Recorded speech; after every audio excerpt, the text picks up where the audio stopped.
सामान्यतया हामी जब कुनै के अरे इन्जिनियरिङ वा मेडिकल डायग्नोसिसको कुरा गर्छौँ नि, हजुर। त्यहाँ एउटा अचम्मको निश्चितता हुन्छ कि एकदम स्पष्टता हुन्छ। जस्तै कसैको हात भाँचियो भने डाक्टरले एक्सरे गर्छन्, होइन र? हो, अनि त्यो कालो फिल्ममा भाँचिएको हड्डीको सेतो धर्का प्रष्ट देखिन्छ। एकदमै। अनि डाक्टरले ठक्क त्यहीँ औँल्याएर भन्छन् नि, ल हेर्नुस् समस्या यहाँ छ भनेर। हो, त्यो एकदमै बाइनरी हुन्छ। भनेको कि त हड्डी भाँचिएको छ कि छैन, बीचको कुनै अवस्था नै हुँदैन त्यहाँ। एकदम सफा र स्पष्ट। त्यहाँ कुनै शङ्काको ठाउँ नै हुँदैन। र मलाई लाग्छ त्यसले एक किसिमको सान्त्वना पनि दिन्छ। पक्कै पनि चीजहरू प्रष्ट देखिनु वा विज्ञानको कसीमा नाप्न सकिनु सधैँ सहज हुन्छ नि त। मानिसको दिमागले खोज्ने नै यस्तै स्पष्टता हो। तर खै आजको यो डिप डाइभको लागि प्राप्त भएको नोटहरू र यो बाक्लो अध्ययन सामग्री हेर्दा त त्यो एक्सरे मसिनले काम गर्नै छाडेको जस्तो भान भइरहेको छ मलाई त। ओहो, गाह्रो विषय छ आज। हो नि। आज हामी अस्तित्वका सबैभन्दा ठूला प्रश्नहरूको दुनियाँमा पाइला टेक्दैछौँ।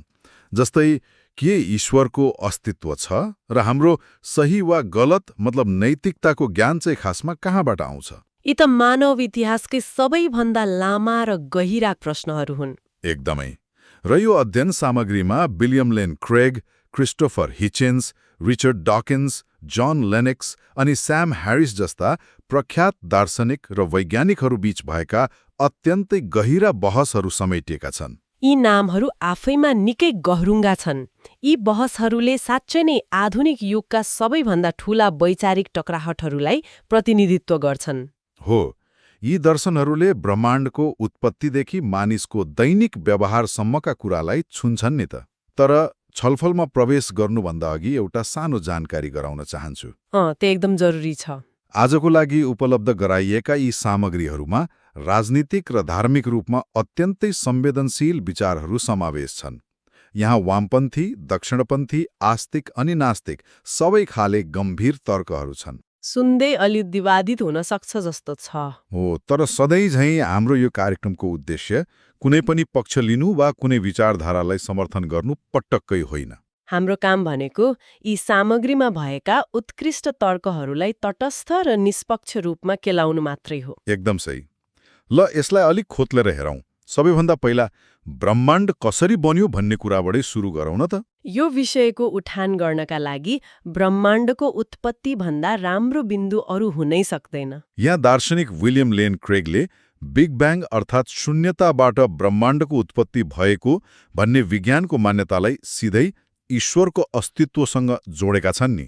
हजुर, उहाँको तर्क एकदमै रोचक छ। क्रेगको तर्क के छ भने अतीत वा विगत कहिल्यै पनि अनन्त भनेको इन्फिनिट हुन सक्दैन। यो गणितीय रूपमै असम्भव छ भन्छन् उनी। खै, सुन्दा त अलि अचम्म लाग्छ। विगत कसरी अनन्त हुन सक्दैन र? यसलाई एउटा सरल उदाहरणबाट हेरौँ न। यदि अतीत साँच्चै नै अनन्त हुन्थ्यो भने हामी आजको यो वर्तमान दिनसम्म कहिल्यै आइपुग्नै सक्थेनौँ। कसरी? अलि बुझाइदिनुस् न। अनन्त भनेको त कहिल्यै नसकिने कुरा हो नि त। यदि आजसम्म आइपुग्नको लागि अनन्त दिनहरू पार गर्नु पर्थ्यो भने त्यो पार गरेर कहिल्यै सकिँदैनथ्यो।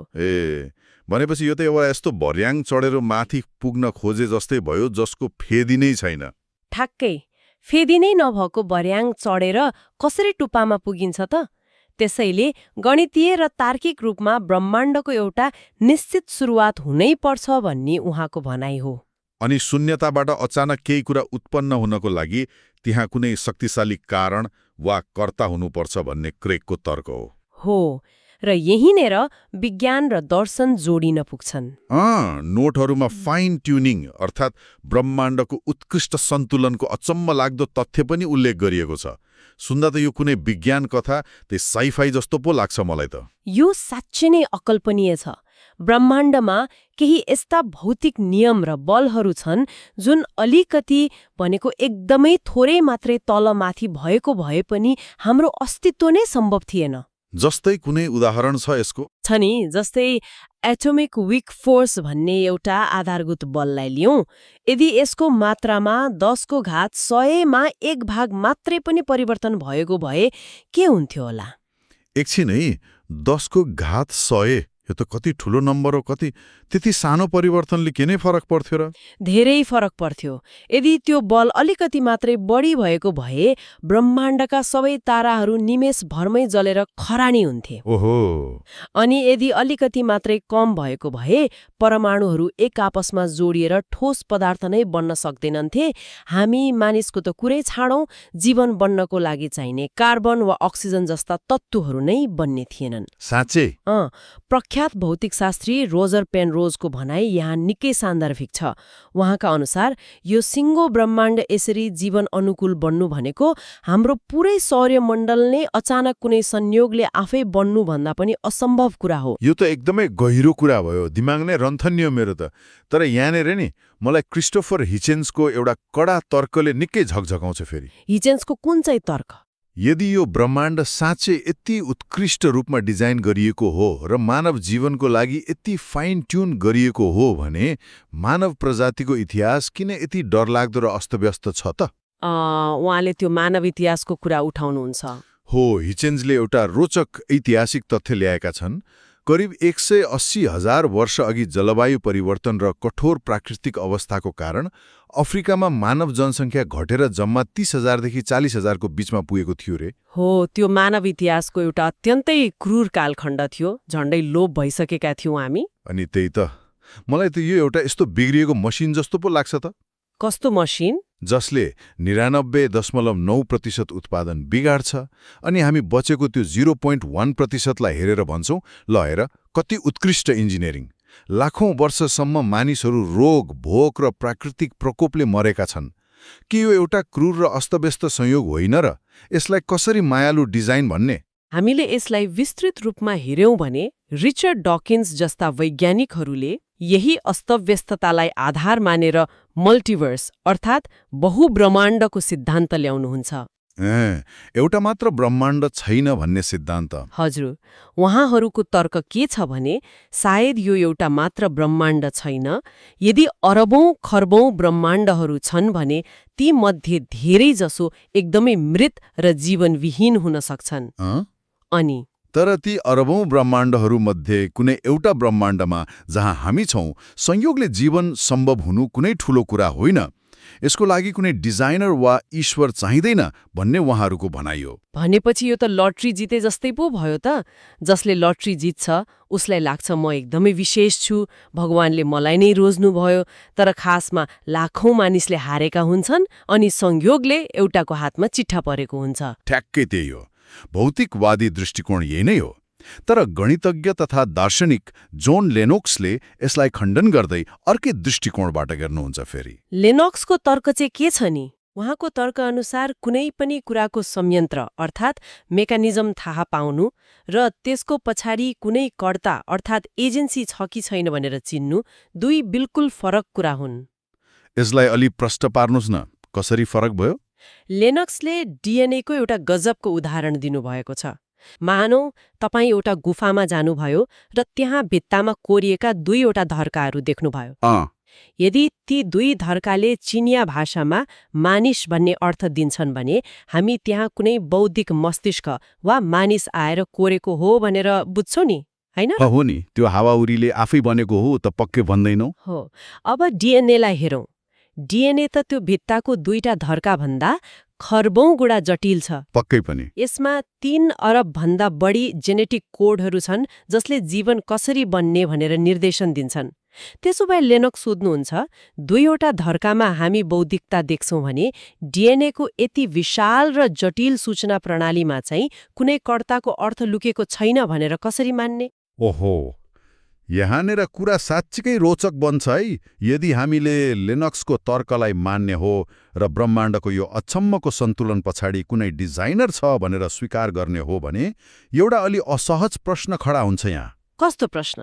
के त्यो कर्ताले नै हाम्रो सही र गलत छुट्याउने चेतना अर्थात् नैतिकता पनि डिजाइन गरेको हो त?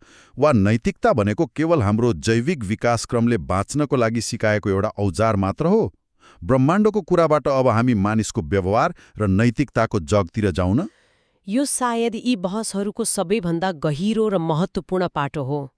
विलियम लेन क्रेगको तर्क छ कि यदि ईश्वर वा कुनै परम सत्ता छैन भने नैतिकता भनेको केवल एउटा बथानको नैतिकता मात्र हुन पुग्छ। बथानको नैतिकता, हर्ड मोरालिटी। हजुर, जीवविज्ञान र समाजले हामीलाई सँगै मिलेर बाँच्न जे सिकायो त्यही नै नैतिकता भयो। यसको कुनै वस्तुगत वा निरपेक्ष आधार हुँदैन। हो, नोटमा क्रेगले चार्ल्स डार्विनलाई नै उद्धृत गरेका छन्। यसमा डार्विनले भनेका रहेछन्, यदि मानिसहरू मौरी जस्तै हुर्किएका र विकसित भएका भए आफ्नै दाजुभाइ वा आमालाई मार्नु पनि एउटा पवित्र कर्तव्य मानिने थियो रे। सुन्दा कति डरलाग्दो लाग्छ नि, होइन? एकदमै। तर किनभने मौरीको घारमा रानी मौरी बाहेक अरूलाई मार्नु भनेको बथानको लागि फाइदाजनक कुरा हो नि त। हो नि, विकासक्रम वा डार्विनियन सिद्धान्तको मुख्य ध्येय भनेको बाँच्नु र आफ्नो वंशाणुगत गुणलाई अगाडि बढाउनु मात्र हो। त्यहाँ यो कुरा साँच्चै राम्रो हो वा यो कुरा साँच्चै नराम्रो हो भन्ने कुनै वस्तुगत सत्य हुँदैन। त्यो केवल जैविक अनुकूलता मात्र हो। अनि यदि नैतिकता केवल विज्ञान र जीवविज्ञानको उपज मात्रै हो भने त हामीले जनावरको संसारलाई पनि त्यही चस्माले हेर्नुपर्ने हुन्छ। कसरी? जस्तै एउटा भोको सिंहले जेब्रालाई लखेटी लखेटी मार्दा हामी त्यसलाई हत्या भन्दैनौं नि। एउटा भाले सार्कले पोथी सार्कलाई जबरजस्ती गर्दा त्यसलाई बलात्कार भनिँदैन। त्यहाँ त नैतिकताको प्रश्नै आउँदैन। त्यो केवल प्रकृतिको नियम हो। ठ्याक्कै। त्यसो भए मानिसले गरेको त्यस्तै अपराधलाई चाहिँ विज्ञानको नजरमा मात्रै हेर्दा कसरी गलत भन्ने त? आखिर हामी पनि त जीव विज्ञानकै उपज हो, रसायनहरूको झुण्ड हौ नि त। यही कठिन प्रश्नको उत्तरमा साम ह्यारिसको एउटा निकै चाखलाग्दो दृष्टिकोण छ नि। ह्यारिस धर्म बिना पनि नैतिकताको ठोस जग विज्ञानमै भेटिन्छ भन्ने दावी गर्नुहुन्छ। विज्ञानमै भेटिन्छ? कसरी? उहाँका अनुसार नैतिकता भनेको सचेत प्राणीहरूको भलाइ अर्थात् वेलबिइङ अफ कन्सियस क्रिएचरसँग जोडिएको विषय हो। भलाइ भन्दाले अलि प्रष्ट पार्नु न। ह्यारिसको एउटा प्रष्ट सिद्धान्त छ, सबैका लागि सम्भव भएसम्मको सबैभन्दा खराब पीडा नै वस्तुगत रूपमा खराब हो। Worst possible misery for everyone. हजुर, यदि यो कुरालाई स्वीकार गर्ने हो भने नैतिकता पनि स्वास्थ्य विज्ञान जस्तै बन्छ। जसरी सधैँ बिरामी हुनु खराब स्वास्थ्य हो भनेर हामीलाई थाहा छ नि, त्यसरी नै अनावश्यक पीडा दिनु अनैतिक हो भनेर विज्ञानले नै प्रमाणित गर्न सक्छ। सुन्दा त यो कुरा एकदमै तार्किक लाग्छ नि त। विज्ञानले नै हामीलाई कुन कुराले भलाइ गर्छ र कुन कुराले पीडा दिन्छ भनेर नाप्न मद्दत गर्न सक्छ। दिमागको कुन भागले खुसी महसुस गराउँछ र कुन भागले पीडा दिन्छ भन्ने त आजभोलि न्युरोसाइन्सले स्क्यान गरेरै नाप्न सक्छ। यहाँ चाखलाग्दो कुरा के छ भने विलियम लेन क्रेगले ह्यारिसको यो सिद्धान्तलाई पुरै खण्डन गर्नुहुन्छ। क्रेगको दावी छ कि ह्यारिसले राम्रो वा भलाइ भन्ने शब्दको परिभाषा नै आफू अनुकूल बदलेका हुन्। कसरी बदलेका हुन्? क्रेग भन्नुहुन्छ ह्यारिसको यो भलाइको परिदृश्य अर्थात् मोरल ल्यान्डस्केपमा एउटा ठूलो छिद्र छ। कस्तो छिद्र? मानौ कोही एकजना साइकोपाथ छ जसलाई अरूलाई दुःख दिएर, यातना दिएर र मारेर मात्रै चरम आनन्द आउँछ। समाजमा यस्ता घटना सुनिन्छन्। उसको दिमागको बनावट नै त्यस्तै छ। अब ह्यारिसको परिभाषा अनुसार भलाइ र आनन्द नै नैतिकताको मापदण्ड हो भने त त्यो साइकोपाथले अरूलाई यातना दिँदा उसको दिमागमा पनि त खुसीका रसायनहरू निस्किरहेका हुन्छन् नि, होइन र? ओहो, कुरा त सही हो। उसको लागि त त्यो काम खुसीको शिखर हुन सक्छ। त्यसैले क्रेग भन्नुहुन्छ कुनै एउटा कानुन दिने सत्ता अर्थात् ईश्वर बिना मानिसमाथि कुनै नैतिक दायित्व लाद्ने सकिँदैन। कुरा त्यहाँ पो पुग्यो। भनेको कानुन बनाउने र लागू गर्ने कोही नभएसम्म कानुन तोड्यो भनेर भन्न मिल्दैन। साथै क्रेगले स्वतन्त्र इच्छा अर्थात् फ्री विलको कुरा पनि उठाउनुहुन्छ। ह्यारिस जस्ता भौतिकवादीहरूले मानिसलाई केवल रासायनिक र जैविक संयन्त्र मात्र मान्छन् नि त, जसको स्वतन्त्र इच्छा नै हुँदैन। हो त नि। यदि हामी केवल रसायनको दास हौं र हामीसँग कुनै कुरा छनौट गर्ने स्वतन्त्रता नै छैन भने हामीलाई कुनै गल्तीको लागि जिम्मेवार कसरी ठहर्याउने त? त्यही त कुरा। यदि मेरो दिमागको रसायनले मलाई अपराध गर्न लगायो भने त्यो मेरो गल्ती भयो कि रसायनको? एउटा बिग्रेको कम्प्युटरलाई त हामी जेल हाल्दैनौं नि। यो त साँच्चै गम्भीर दार्शनिक अडान पो रहेछ। त्यसै कारण क्रेगको निष्कर्ष के छ भने नि, बिना ईश्वर नैतिकता भनेको केवल हाम्रो मनोगत भावना वा सामाजिक सम्झौता मात्र बन्न पुग्छ। यसको कुनै ठोस वस्तुगत जग नै हुँदैन। अब यो बहसमा जोडिएको अर्को महत्त्वपूर्ण पाटोतर्फ लागौँ है। मानव इतिहासमा विश्वास, तर्क र धर्मले पारेको प्रभाव। रिचर्ड डकिन्स र क्रिस्टोफर हिचेन्सले धर्मलाई कसरी मानिसलाई अन्धो बनाउने हतियारको रूपमा हेर्छन् भन्ने कुरा यो अध्ययन सामग्रीमा बारम्बार आएको छ नि। हो, त्यो पाटो निकै पेचिलो छ। डकिन्सका अनुसार त विश्वास भनेको यस्तो चिज हो जसले मानिसलाई नबुझ्दा पनि सन्तुष्ट हुन सिकाउँछ। तालिबान जस्ता अतिवादी समूहहरूको उदाहरण पनि दिएको छ नि यहाँ, जहाँ आफ्नो अन्धविश्वासको आधारमा निर्दोष मानिसहरूलाई मार्नुलाई पनि सही साबित गरिन्छ। नास्तिक दार्शनिकहरूको मुख्य चिन्ता नै यही हो कि धर्मले मानिसलाई भयानक काम गर्न पनि उक्साउन सक्छ, र सबैभन्दा डरलाग्दो कुरा त के भने त्यो भयानक काम गर्दा मानिसलाई आफूले महान र पवित्र काम गरिराखेको छु भन्ने भान हुन्छ। एकदमै। तर अर्कोतर्फ जोन लेनक्सले यसको कडा जवाफ पनि दिएका छन्। लेनक्सको तर्क छ सबै विश्वास अन्धो हुँदैन। कसरी? जस्तै कसैले आफ्नो जीवन साथीलाई विश्वास गर्छ भने मसँग मेरो जीवन साथीले मलाई माया गर्छ भन्ने कुनै प्रयोगशाला प्रमाणित वैज्ञानिक डेटा नहुन सक्छ। तर त्यो हावामा गरिएको विश्वास होइन नि, त्यो त वर्षौंको अनुभव, उनीहरूको व्यवहार र प्रमाणमा आधारित हुन्छ। सही कुरा हो। धार्मिक विश्वास पनि त्यस्तै प्रमाण र भोगाइमा आधारित हुन्छ भन्ने लेनक्सको दाबी छ। र लेनक्सले नास्तिकताले पनि भयानक परिणाम ल्याउन सक्छ भनेर ऐतिहासिक प्रमाणहरू पनि अघि सार्नुहुन्छ। 20औं शताब्दीका स्टालिन र माओ जस्ता शासकहरूको उदाहरण हेरौँ न। उनीहरूको रेकर्ड त झन् भयानक छ नि। उनीहरूले त आधिकारिक रूपमै नास्तिक राज्य खडा गरे। जब राज्यले कुनै ईश्वरीय वा उच्च नैतिक मापदण्डलाई मान्न छाड्छ नि, तब शासक आफै ईश्वर बन्छ र उसले जे चाह्यो त्यही नै कानून बन्छ। पेवा होइन भन्न खोजिएको हो। एकदम सही। तर यहाँनिर नि मलाई साम ह्यारिसको एउटा अत्यन्तै शक्तिशाली तर्कले फेरि झकझकाउँछ। कुन तर्कले? ह्यारिसले एउटा यस्तो तथ्याङ्क प्रस्तुत गरेका छन् जसले जो कोहीले सोच्न बाध्य बनाउँछ। संसारमा हरेक वर्ष 5 वर्ष मुनिका करिब 90 लाख बालबालिकाहरूको मृत्यु हुन्छ अरे। कोही भोकमरीले, कोही भयानक रोगले, कोही प्राकृतिक प्रकोपले। ओहो, सुन्दा पनि मुटु काप्छ। ती निर्दोष बालबालिका जसले राम्रोसँग बोल्न पनि सिकेका हुँदैनन्, उनीहरूले भोग्ने भयानक पीडा। अनि झन् अर्कोतिर कतिपय धार्मिक अवधारणा छ नि, गलत धर्ममा जन्मेकै कारण वा गलत विचार राखेकै कारण मानिसहरू अनन्त नरकमा जानुपर्छ भन्ने। हजुर, यो कुरा धेरै धर्ममा छ। यस्तो क्रूर वास्तविकतालाई एउटा सर्वशक्तिमान, मायालु र न्यायपूर्ण ईश्वरको अस्तित्वसँग कसरी जोड्न सकिन्छ त? यसले एउटा महत्त्वपूर्ण प्रश्न खडा गर्छ, र यो प्रश्नलाई विलियम लेन क्रेगले दर्शनको तहमा कसरी समाधान गर्न खोज्नुहुन्छ भने नि, उहाँले के छ अर्थात् मोरल ओन्टोलोजी र हामी कसरी थाहा पाउँछौं अर्थात् मोरल एपिस्टेमोलोजी बीचको भिन्नता प्रष्ट पार्नुहुन्छ। यो त अलिकति प्राविधिक सुन्नियो त। यसलाई अलि सजिलो भाषामा कसरी बुझ्ने? यसलाई एउटा प्रकाशको उदाहरणबाट हेरौँ न। आदिमानवहरूलाई प्रकाशको भौतिक विज्ञान, फोटोन वा इलेक्ट्रोम्याग्नेटिक स्पेक्ट्रमको बारेमा केही पनि थाहा थिएन। थाहा हुने कुरै भएन नि त्यो बेला। तर पनि उनीहरूले घाम लाग्दा उज्यालो र रात पर्दा अँध्यारो हुन्छ भन्ने कुरा मजाले छुट्याउन सक्थे नि, होइन र? अब मैले बुझेँ। भनेपछि घाम लागेको देख्नको लागि कसैले भौतिक शास्त्रमा पीएचडी गरिरहनु परेन। ठ्याक्कै।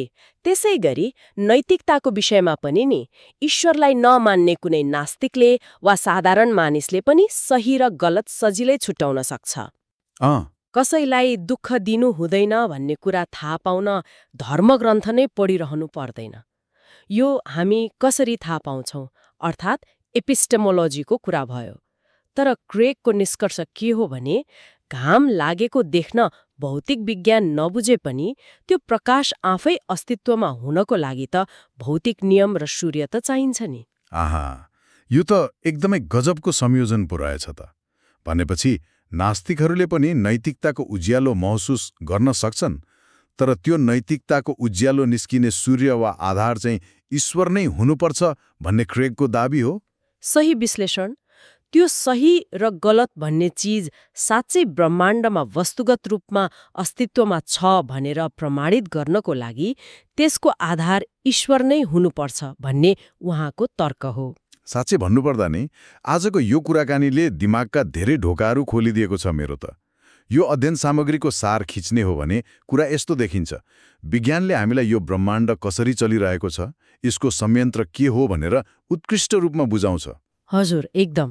तर धर्म वा दर्शनले यो सबै कुरा किन छ, के यसको पछाडि कोही कर्ता छ कि छैन र हाम्रो जीवनको अन्तिम उद्देश्य के हो भन्ने प्रश्नको उत्तर खोज्छ। त्यसो भए यी सबैको अर्थ के हो त? यो जानकारीको चाङले हाम्रो दैनिक जीवनमा के फरक पार्छ? यो कुनै हावामा गरिएको गफ मात्र होइन नि। हामीले सही वा गलतको आधार केलाई मान्छौं भन्ने कुराले नै हामीले कस्तो समाज निर्माण गर्छौं, हाम्रा कानूनहरू कस्ता हुन्छन्, न्याय प्रणाली कसरी चल्छ र हामीले एक अर्कालाई कस्तो व्यवहार गर्छौं भन्ने कुरा पूर्ण रूपमा निर्धारण गर्छ। एकदमै सही कुरा। यो त मानव सभ्यताको दिशा तय गर्ने कुरा पो हो त। एकदमै। यो छलफललाई बिट मार्ने क्रममा नि म एउटा निकै घतलाग्दो कुरा उठाउन चाहन्छु जुन सामग्रीमा सङ्केत गरिएको छ। समयसँगै परिवर्तन हुने नैतिकता। शिफ्टिङ मोरल जाइटगाइस्ट हो। इतिहास हेर्ने हो भने सयौं वर्ष अघि मानिसहरूले दास प्रथालाई एकदमै सामान्य मान्थे नि। महिलाहरूलाई भोट हाल्ने अधिकार थिएन र त्यो बेलाको समाजले त्यसलाई नैतिक नै मान्थ्यो। तर आज हामी त्यसलाई भयङ्कर अपराध र अन्याय मान्छौं नि। हाम्रो नैतिकता स्थिर छैन, यो विकास भइरहेको छ। एकदमै सत्य कुरा हो यो। र यसले एउटा अलि डरलाग्दो तर सोच्नै पर्ने विचार पैदा गर्छ ममा। यदि नैतिकता यसरी नै समयअनुसार परिवर्तन हुँदै जाने हो भने आज हामीले दैनिक जीवनमा एकदमै सामान्य र सही मानिरहेको कुन चाहिँ व्यवहार होला जसलाई आजभन्दा 100 वर्षपछिको पुस्ताले फर्केर हेर्दा कति अनैतिक र भयानक भनेर सोच्नेछ? यो त एकदमै गहिरो प्रश्न भयो। कि त हामीले जनावरहरूलाई फ्याक्ट्रीमा राखेर मासु उत्पादन गर्ने तरिका हुन सक्छ, वा हामीले वातावरणलाई गरिरहेको व्यवहार हुन सक्छ? के हामी आज पनि अन्जानमै कुनै ठूलो नैतिक गल्ती पो गरिरहेका छौं कि? यो साँच्ची नै एउटा यस्तो प्रश्न हो जसले हामीलाई सधैँ जिज्ञासु रहन, नम्र बन्न र आफ्नै विश्वासहरूमाथि निरन्तर प्रश्न गरिरहन प्रेरित गर्छ। सुरुवातमा हामीले मेडिकल एक्सरेको कुरा गरेका थियौं नि, जसले भाँचिएको हड्डी प्रष्ट देखाउँछ। हजुर। ब्रह्माण्ड, नैतिकता र अस्तित्वको यो धुमिलो पानीमा त्यस्तो कुनै जादुमय एक्सरे मसिन नहुन सक्छ, तर सायद हामीले खोजिरहेको त्यो एक्सरे मसिन भनेको हाम्रो निरन्तर प्रश्न गर्ने बानी, खुला विचार र सिक्ने चाहना नै हो। एकदम सही। सत्य एउटै धर्कामा प्रष्ट नदेखिए पनि हामी यसरी नै त्यसको नजिक पक्कै पुग्न सक्छौं। आजको यो डिप डाइभबाट बिदा लिन्छौं। आफ्नो चेतनालाई यसरी नै फराकिलो बनाउँदै गर्नुहोला।